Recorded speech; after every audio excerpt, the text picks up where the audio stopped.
Баршаңызға сәлем. Бүгін сіздермен өте дәмді, өте тойымды болатын омлет жасаймыз. Видеоны соңына дейін қарап, менімен бірге жасаңыздар. Ыстық күйінде өте жақсы желінеді.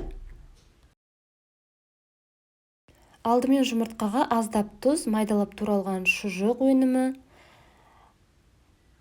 тәтті бұрыш, майдалап туралған салып араластырамыз.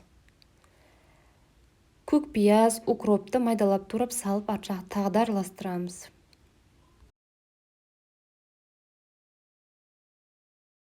Сосын басқа ыдысымызға 1 бокал сүт, 1 бокалға жетпейтіндей ұн салып, түйіршік қалмайтындай етіп араластырамыз. Массамыз қою болуы керек. Қатты қою емес, шым-шым тұз, шым-шым ас содасын саламыз. Тұзының дәмін көреміз. Егер тұзы аз болатын болса, біздің омлет дәмсіздеу шығуы мүмкін. Ал енді барлығын араластырып, қара бұрыш, тәтті паприка салуыңызға болады, дәмін келтіру үшін. Жақсылап араластырамыз барлығын.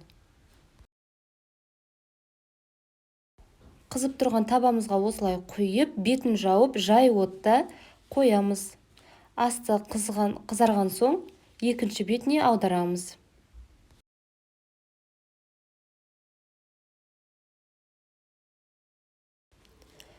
Екінші бетінің бір жағына теркадан өткізілген немесе майдалап туралсаңыз да болады. Сырымызды салып, осылай екі бүктейміз.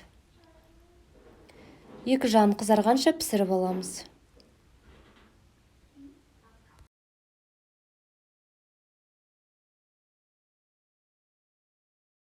Міне осылай өте оңай жасалынады, өте тойымды, дәмді таңғы ас ыстықтай.